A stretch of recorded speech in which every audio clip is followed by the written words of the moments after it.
This is not Restless.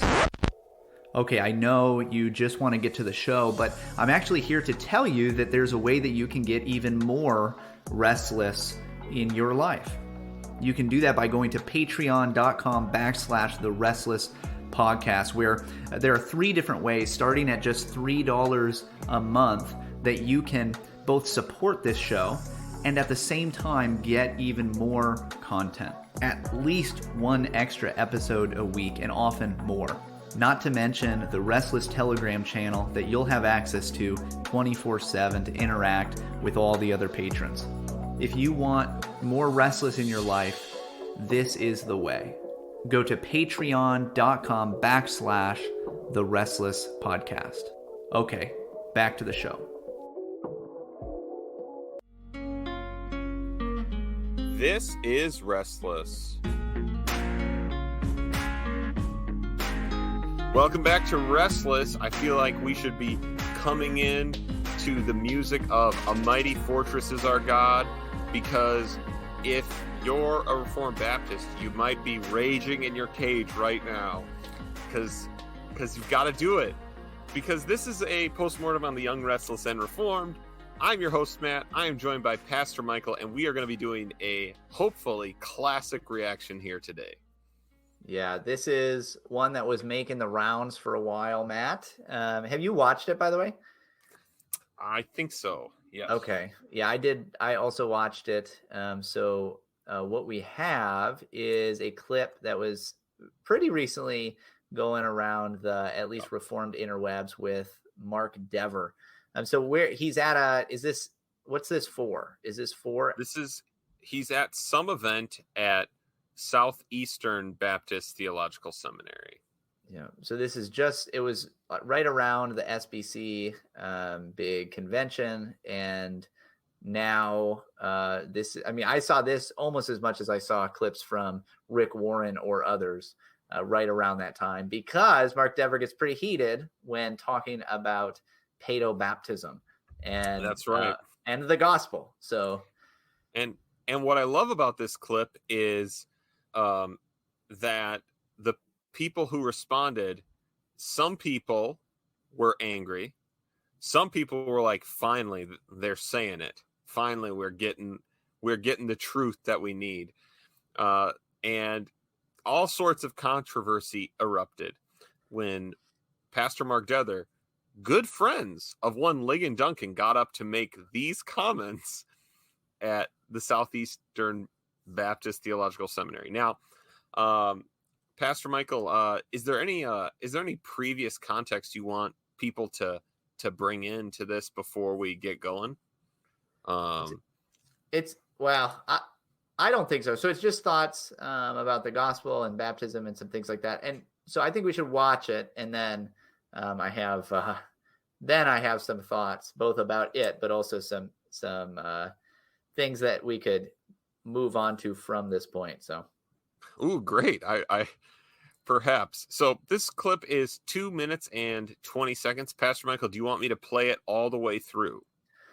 Probably. Why don't you play it all the way through? It's only, like you said, 2:20. We can get through it and then maybe watch it again if we need to see certain clips. All right. He said regenerate church membership. But that's what the Eastern Orthodox and Roman Catholics taught.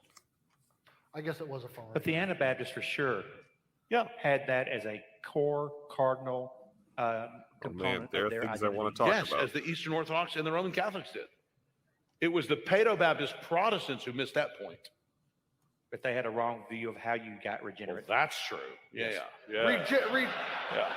Maybe I But I should just want to say this idea of a regenerate church, our Presbyterian friends will look at it sometimes like we're crazy people. And I want to say, excuse me, that's what the East and Rome always taught. Yes. They understood that when you were baptized as an infant, you were regenerated. So actually the crazy people in the room are you guys who are saying there is a church full of unregenerate people. Sorry. It's just, as a guy in church history, I paedo-Baptist friends, I love you. You come and preach in our pulpits. You're smarter than we are. But I do get tired of being constantly condescended to by them when they're wrong. And they just don't understand the very things they claim to very well at all. The number of times I have been told we need bishops and presbyteries in case something goes wrong in our churches to make sure that our churches will be Orthodox. Really? Really, have you looked at all the Orthodox Episcopal churches around? How about all the Orthodox PCUSA churches around? Have you bothered looking at those? Meanwhile, the Baptists who have no educational standards, but who require believer baptism to be a member of their church, we have a church here from the 1770s that's still preaching the gospel. If you want to protect the gospel, get rid of infant baptism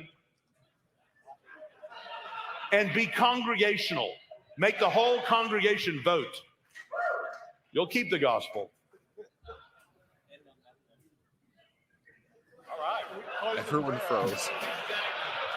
Let's sing Just As I Am. And my Presbyterian Wesleyan friends can come forward. I hope that's not on video. I mean, is that on? Oh, it is. Wow, it is on video. They didn't know how to move on at all from that. They did not. They did not. There's one guy that's kind of like, ugh, like he's kind of like I don't know what to do about this. Oh man. So there's a couple different things that I think we should break. Oh man, there's a lot of things. There's a lot. Okay. Let me just say since we probably won't release the video of this, they are at the 9 Marks event. So 9 Marks must do a conference thing at Southeastern Seminary. That's why Mark Dever's there. It appears that Stand His Ground, Jonathan Lehman is there. You know, all the just a murderer's row of Baptists. Danny Aiken is there talking about how great the Anabaptists were. So here we go. Yes. All right. Where do you want to start? Well, I'll let you start. Let's just start with like a meta observation. Sure. And this is more just for fun, but isn't it interesting that this is coming out after Together for the Gospel split up?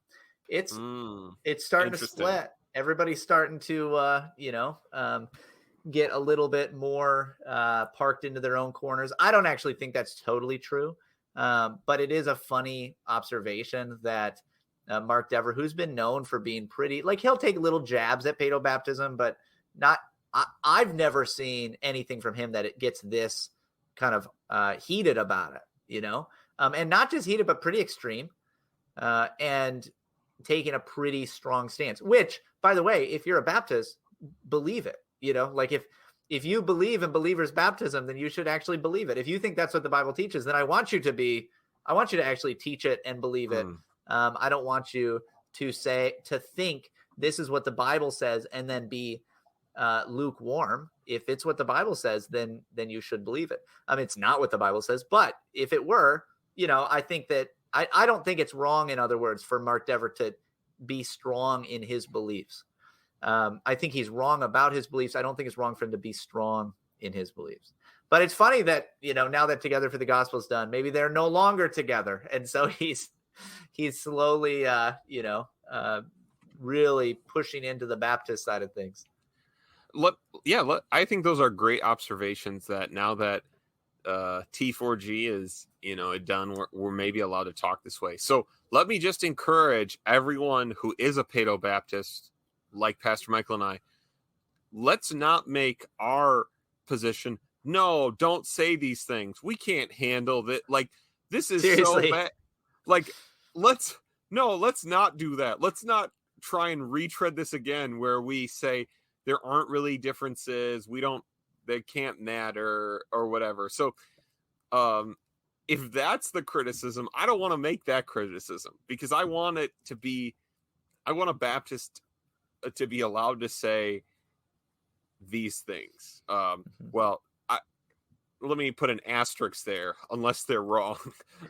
And so, but right, that to be able to state their beliefs. Yeah, if it's what you believe, state it clearly. I do prefer overall the seemingly growing view of some Baptists that, hey, we should be Baptist while also allowing basically what they would consider non-regenerate membership of those who have baptized infants, or at least allow for a baptism of an infant when that person is older and be okay with that for church membership. I think that is actually a good move. I think that it kind of undercuts the foundation of what it is you believe.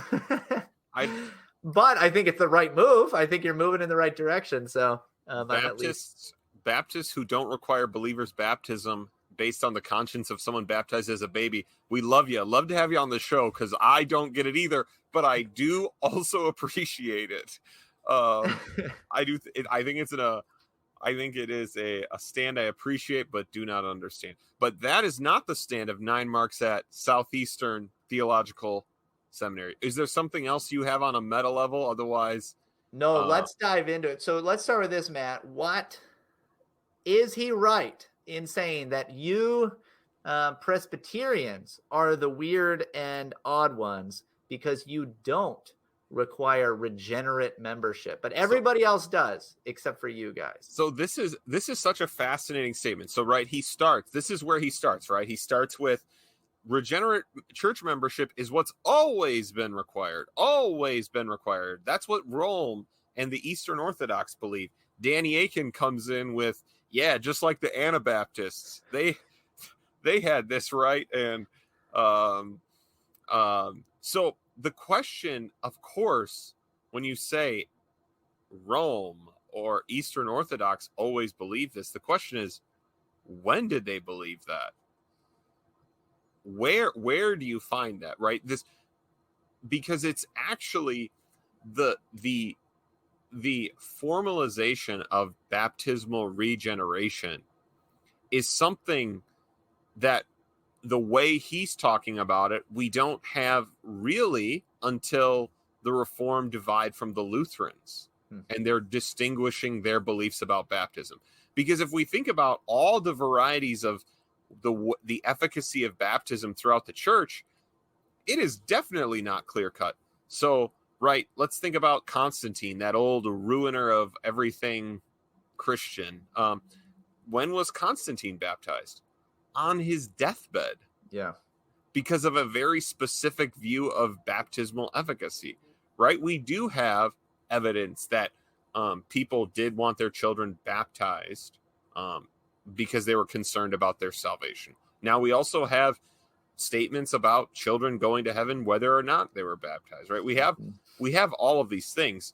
And so I think whatever we want to say about regenerate, this idea of we have to have regenerate membership in the church, even if that is a position, it is one that we have to grant developed over time into what Mark Dever means, or what Roman Catholics and Eastern Orthodox mean, which is not what Mark Dever means, right, and what Lutherans mean, which is not what the others mean. And so, again, anyone making the claim of we go all the way back, the thing I'm saying as a Reformed Baptist in Texas, it goes all the way back, is going to be historically problematic. Now, the point that I think Pastor Michael is ready to make is, you might claim you have regenerate church membership and none of you do.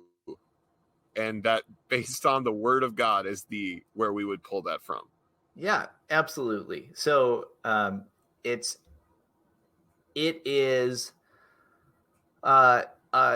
maybe you could even say a mirror image idealism that you see in a Baptist understanding with what you see in, for instance, Roman Catholicism or Eastern Orthodoxy. Although I think you're right in saying they're really not the same, but let's just play his game, right? Let's just accept that for a moment. Then what you have is a mirror image of each other. Like the very fact that they can even say, well, they misunderstood that, right? They misunderstand, what baptism does, and they misunderstand who is regenerate. And we would say that is also true with you, especially Calvinist Baptists. If you're a non-Calvinist Baptist, you might be able to say, well, yeah, like they were regenerate and now they're not again. And then they were, and then now they're not again. But we all know, especially you Calvinist, Reformed Baptists out there, the kinds of Baptists that generally listen to the Restless podcast, We love you guys, by the way. We're not trying to attack you. We're just playing Dever's game. We're just doing the same thing. We will receive it from him, but then you got to hear it from us.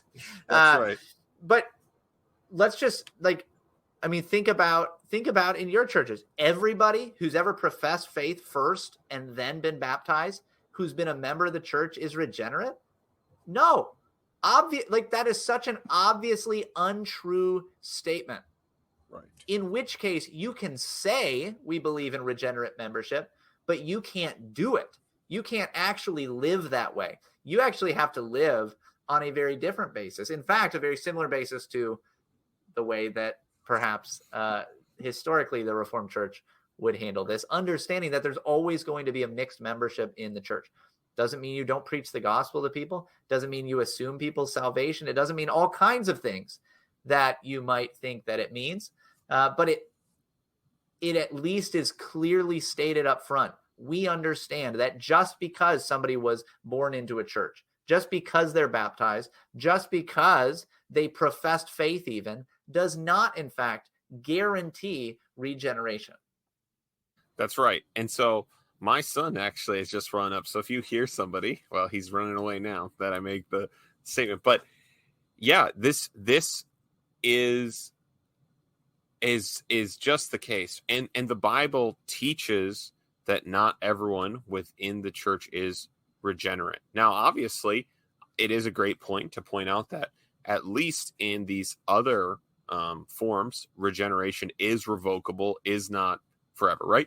What the Baptists have in their view that would be different is, we might say, they require a professed, you are required to make some sort of profession for any kind of membership. But I just do not think we want to call this regenerate church membership, because we have Simon the magician who was baptized by an apostle, and then the apostles call him bitter, right? Like a gall of bitterness, that he's evil, right?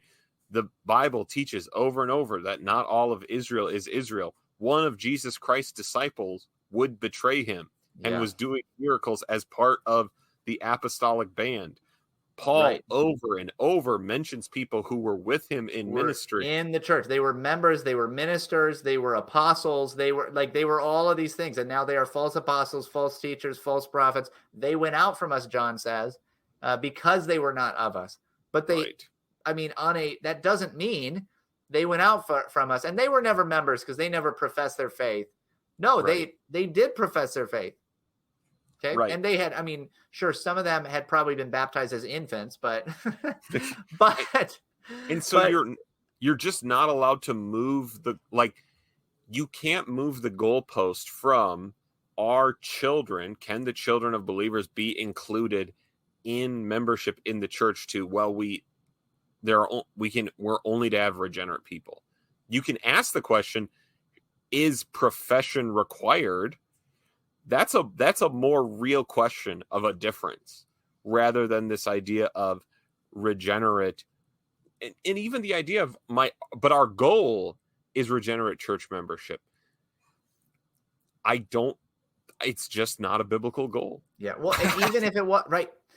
Yeah, we want people to be regenerate in the sense that we want people to be saved, but that's not something in our power. It's not something that we can even know completely. We might be able to see fruit in somebody's life, but we still can make false judgments. We can make bad judgments. Like you said, the very fact that the apostles baptized and seemed to, bring Simon the magician in, and then all of a sudden he's trying to do things and act in a way that's contrary to all of that. And that's the apostles, right? The fact that so many people became false teachers or false leaders, even Paul, when he's in Ephesus, leaving the elders, and he says, there are going to be false teachers that arise from among you. Some of you, in other words, some of you are going to become false teachers. That's a church that Paul, the apostle, planted, and a church that he ministered at for many years. Yeah. And it still had that problem. And here's the other problem with this historical argument. Well, it's our Presbyterian friends who don't get history. I don't know why Mark Dever. I know he said that Pastor Michael and I are smarter than him, that he's a crazy person. And we'll come to that little quip in a moment. I don't know why, if this position on regenerate church membership is so strong, why isn't the universal testimony of the church to the baptism of children just as strong? When Augustine says it's the practice of every church everywhere, when Tertullian, Origen, people are talking about this as the practice in the early church, why doesn't that fact matter in a similar way? Well, I mean, the right answer, the hopeful answer, is because, well, what we're actually trying to do is determine what is a biblical statement, right? Yes. You're But right. We want to know what is biblical. Which is good, but we can't then use history when it agrees with me and not for, like, you can't make this statement, wow, the Presbyterians are so out of step with church history. Yep. And then have someone be like, but the Anabaptists, right? Right. Right. I know. No, that's such a good point. That, I mean, if you want to go down the history route, I mean, you can try to argue that, yeah, by the time Constantine came, the church was corrupted and didn't come back until the Anabaptists. But otherwise, like you're saying, the universal testimony of the church for the vast majority of its history was at least accepting of infant baptism, if not purely practicing it. Right. I mean, so let's talk about his statement, though. Aren't we sometimes, isn't it true sometimes that Presbyterians on this topic especially are condescending to our Baptist brethren? I'm going to say in one position, no. And then I will allow us to say yes. So here's the reason I don't think it's just a clear, we are really condescending. There is a church traditions have these kinds of like facts that stick out in them. The Baptist tradition tends to have this view of itself that it is the minority, that it faces persecution, and that it is the idea of not going far enough in the Reformation, and those of us who are willing to paid for it, right? And again, there are very true examples of this, right? There was, I think his name is Obadiah Holmes. He was beaten in one of the early American colonies because he wanted to preach, Baptistic doctrines, and so he was. So he was like, and he took a big stand on religious liberty, right? And so like these kinds of stories, obviously the totally discredited trail of blood idea that they've always been there. They've just always been being martyred. But I think that there's this idea of like, we're always treated like the little brother who doesn't get it, who isn't really getting it. Now, Mark Dever said we don't have any educational standards, which could legitimately be a cause for it. But here's the reason I don't know that I accept this framing of the conversation. As the Restless show is often, we say commonly, Baptists, at least here in the United States, inside of conservative evangelicalism, you're in charge. This is the Baptist world, and I'm just living in it. Like, and maybe that, and now we can get to where there is some, perhaps some condescension, right? That I think that many other Reform people go, once you realize all the historical case for these other positions, other Reform positions, it becomes easy to then turn into an elitist minority, right? Where it's a Baptists have this tendency to act like we're this beleaguered people who've never been taken seriously and been chased out of every land, and everyone's still mad that the Catholics, Lutherans had to raise an army to destroy an Anabaptist city, which they did because it was so bad. But our tendency would, yes, be towards a form of elitism, which is the least attractive view and not going to win anyone over. Is that what you were getting at, or did I ramble my way I through? I think there's some truth to that. I think that on a personal level, Presbyterians obviously can be condescending at times. I'm sure that I have been, but also if you read my Facebook page, when I put up anything supporting pedo baptism, I don't think I'm the one being condescending most of the time. That's all I'm saying. I mean, it gets wild out there when you interact with at least certain groups of people, and one in particular being like active Facebook users who are also Baptists. Like they can get wild. And so it goes both ways, right? Just like there are Presbyterians who got really offended by this video of Mark Dever, right? Like they were just really worked up about it online. And you know what? That gave, it's giving us some content. So maybe that's okay. But like you guys don't have to be. I think most people, by the way, whether they're Baptist or Presbyterian or anything else, I think the biggest issue is that most of them are really insecure in what they believe. And so they have to act like this is a major battle, a major war every time somebody brings up a disagreement with them, right? You see this, like, again, I put up something about pedo baptism on Facebook. Boom. Like, this is the end of the world if you don't agree with me right now. Yeah. And I'm content saying, you don't have to agree with me. I am confident that I'm right, but not because I think I'm right, because I think that I can consistently quote to you Bible verses and you don't do that back. Like, because I'm consistently giving you Bible verses. And when you quote to me Jeremiah 31 or other places, I can tell you why it's not saying anything like what you mean. And if you actually read it in the context of Hebrews, it doesn't mean anything even close to what you understand it to mean. And so I feel very comfortable in that. So if you disagree with me, oh, well, it's not like that doesn't change anything. Right. You disagreeing with me, the world could disagree with me, and it wouldn't change anything if it's true.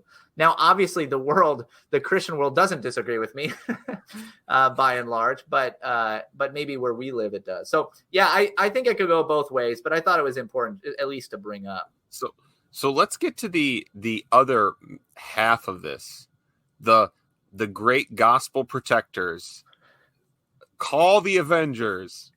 It's the Congregationalists. It's the Credo Baptists. And now I want us to look at these. There are a few parts of this. So Mark Dever, in some ways, is offering a challenge. Well, we do believe ecclesiology matters. Ecclesiology matters. Now, let me tell you, right, when he makes his point about, our church that has existed since whatever in the 1700s, let me make one statement. And this is something that Pastor Michael has said, I believe, on this podcast. There actually is, in a certain sense, a defense that Baptist churches do have that other, be they more biblical, protections that the other churches, Presbyterians, perhaps other Episcopal denominations would not have. When you have the power and have no outside influence over your congregation, that does free you from a certain degree of the negative influences and problems that these churches, right? Like you don't have the risk of a bad bishop being put over your region and now causing problems for your church, right? Yeah. And there is, because of, especially in recent history, the great run towards Protestant liberalism that was watched in all of these denominations across the Western world. Well, who were the people most likely to be unaffected by that? Well, people who were the most disconnected, which would be independent Baptist churches. Yeah. So now, in a sense, you do have this protection. A kind of protection. So think of it like this: like if there's an isolated people group versus people that are more metropolitan or like traveling a lot, or have the ability to travel around to different areas. You have a lot of people moving in and out of cities or something like that. The people that are an isolated people group, say like maybe the Native Americans on the American continent before the Europeans arrived, you do not you are not at risk of many diseases that are traveling around in Europe, where people are moving back and forth from all kinds of different places, right? So you are protected in that sense. You because you're isolated, or like a family that lives way out in the sticks and the boonies and they never see anybody else. They've kind of cut themselves off because they're preppers and they think the world's about to end, and nobody ever interacts with them. There's a way in which you're protected from certain pathogens, but also you can become a weird, like, hillbilly, backwater, strange, like, you also have like things that are going to happen to you that's not going to happen to those who are not isolating themselves, right? Pastor Michael just described congregationalism as the preppers of the Christian world. But what you don't have is another kind of protection, which would be, what if something goes horribly wrong in your church? In that church. That's right. It's over, That's it. man. Yeah, It's right. over. Or with like your one pastor, or Yep. your 3 elders, or 2 of your 3 elders. What do? It's over. Like, it's probably over. It should be notable the amount of church splits that happened in fundamentalism after they notably stood the tide of Protestant liberalism. They then split over and over. Also, the idea that there are plenty of Baptist denominations that are very liberal. That's just an absurd. There are mainline Baptists and congregational churches. So it's just weird to say what he said. Like, it's clearly just, it doesn't mesh with the actual facts on the ground. Now here's another question. Is the idea of that pure church with no problems, no issues outside, not dealing with churches around them that have issues, is that what we see happening in the New Testament church? No, it is not. No, it's not. Again, I too like the idea of, like, man, I'd like to just be in an undisturbed church where everything seems to be going well. And then I read the New Testament and there's nothing like that happening. Nothing. Yeah. Oh man, that's such a good point, Matt. That's such a good point. And how much even of you, when you think that you are in a place where you have held on to the gospel and our denomination isn't one that's fallen apart and we're not the liberals, how much of that is because you keep cutting off, isolating until it's just you and your family that you force to listen to you on Sunday mornings in your one family house church. You know what I mean? Like, that is a direction that this heads, because you can say, yeah, we're the only ones that have kept this, when you're cutting yourself off from everyone else. Yeah. Yeah. I mean, I think that the question, of course, has to be regarding mode of church government. What does the Bible say? Again, who is the head of the church? I agree there is no single man ahead of the church. I also don't agree that democracy is the method of ruling the church. I do obviously think there is a place for voting in the life of the church. So here's the deal. We believe in the authority of the congregation. Yep. We believe in congregationalism, right? That the congregation should have the right to elect elders, that they have certain rights and authority in the church. We believe in believers' baptism, that believers and their children should be baptized, right? Like we hold to those things.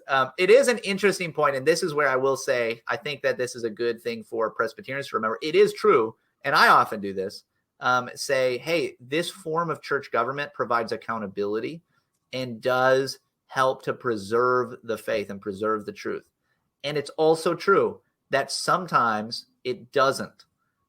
Right. It doesn't. Like, it does actually come down to whether or not those who are in places of authority are faithful. Yes. And when a people and their leaders are not faithful, it doesn't matter if they have the right structure. Even if it's the right structure, they're not going to be faithful with that structure anyway. Now, it's not true to say then that it doesn't matter, but it would be true to say, hey, maybe we shouldn't say this is all that matters. We don't want to come across as saying ecclesiology matters, Presbyterianism matters, because if you become Presbyterian, everything else falls into place. No, Right. there are bad guys within Presbyterianism. There are guys who allow themselves to be influenced by the evil one and speak evil things, and they direct the church in wicked ways. And then you end up with the majority of the PCUSA or other places like that. So of course that happens. But it doesn't mean, like you're saying, that's not biblical and right. It doesn't mean that it doesn't in many ways help. Right. In fact, if you go back to the analogy of, if you isolate yourself, sure, you seem protected for a time. Like, again, the isolated Native Americans in the Americas, and then the Europeans come and the smallest pathogen destroys them. Right. So you get one person in the church who's really adamant about head coverings, and all of a sudden everybody's up in arms, everybody's picking sides, and they all hate each other. They destroy the church. Right. It just takes very little to destroy it. Whereas generally speaking, these other denominations, it took a long, long time of the slow manipulation of people who were willing to put in the effort to slowly, like parasites, take the good energy of those denominations and turn them for evil purposes. And so it took longer, which also means that you had more time to save it, right? You're able then to write the course at times in ways that you just can't on a smaller level. Right. Not to say that it can't be done. It's much harder because things move a lot faster. It's this idea. It's this crazy idea, that we tried to correct in the Reformation. There's this idea of ex opera operato sacraments. The sacraments work in their working. And do you know what we shouldn't have? We should not have this view of ex opera operato anything in the Christian life. The sinner's prayer, church government, the character. We should do things according to God's instituted means, because he said, this is how I desire, this is how I work in the world. But if Presbyterian men don't stand and deliver, don't stand up for their congregations, if they don't do the difficult work of the church, which is at times unpleasant or at least just something that takes a lot of time out of your life, it doesn't matter if it's good, right? And this is why there are plenty of churches with congregational governments that are faithful, because there are lots of regenerate, there are lots of fruit-bearing Christian men and women in that church saying, we are going to carry the gospel forward. This is why there are churches, right, in the Reformation, we have where a singular man, a singular influential figure carries an entire people in one direction, right? Having a good bishop's a really great thing. These things all work because there is no automatic nature of them. You don't find Presbyterianism and now you've found the gospel and that it will work this way forever. So perhaps the way to defend the gospel is not by saying something like, well, stop baptizing infants and embrace congregationalism, right? Because that statement by the end is a statement I cannot understand, right? Obviously, again, historically, why is that bad? Because all the reformers that Mark Dever looks up to and likes baptize infants. And I don't think any of them were in congregational churches unless we start getting to the Puritans. So it's again, there is no one-to-one thing. And of course, it really doesn't help protect the gospel if the gospel is for you and for your children after you. If there is a part of the promise of God that is offered to your children, then we're really starting to stray far from it. But again, that's me saying the question is, what does the Bible say, right? I don't know. I just think if we look at how the apostles, what they do to defend the gospel, it does not appear, they do not appeal to church or government all that much. Maybe some, because it's part of the work of the elder. It's part of the work of the pastor. Things like that. Yep. And it isn't but that it is the work that they will have to do. They will have to correct error with gentleness, right? They will have to teach. There are all these Christian things they have to do that are beyond these things. So, Pastor Michael, we have picked on this clip for a while. We're not mad about it, by the way. I actually think it's super helpful. Yes. Super helpful in seeing both where Deborah's coming from and a lot of Baptists are coming from, and also to see some of those dividing lines and say, hey, actually, we can work through some of those. Yeah, and to find out if Danny Aiken is just an Anabaptist today, but yeah, so we're happy to continue this conversation. I don't know. Do you have any closing thoughts on this episode as we leave Southeastern Baptist Theological Seminary, a place we will probably never be invited again? No, we love you guys. We know that maybe even, 9 Marks I don't know is if it's good. Yeah, 9 Marks is great. By the way, our church is on the 9 Marks website. So I don't know if we can still be after the newest edition of the book. I don't know if they've added anything, but after you learn you can't defend the gospel. I know. Evidently, we can't be a healthy church anymore. I don't know. But we've been on the 9 Marks website. We have a lot of folks that are members here that are Baptists, and we love them, and they're full members of the church. And there's no feeling of as if they are like lesser members or anything like that. And we feel the same way about a lot of you that listen to this podcast. It's helpful when Dever does this sort of thing. And then we're just also going to do it. So we can all do it. We can all get heated and have fun and, make fun of the other. Hopefully you've enjoyed today's Restless podcast where Pastor Michael and I were not taken aback and shocked beyond words like the people who originally heard Mark Dever's words. We are happy he said it. We're happy you're listening. Rate and review this show. Join us on Patreon. If you're a Baptist who really wants to tell us something we said today is wrong, I'm only going to read that comment if it was said in my Patreon group chat. You can tell me there. So you're going to have to pay me $3 a month to tell me that negative comment if you'd like to. But otherwise, we'd love to hear from you. Love to interact with listeners in real life. Is fun on Twitter, in our chats. Thanks, everybody.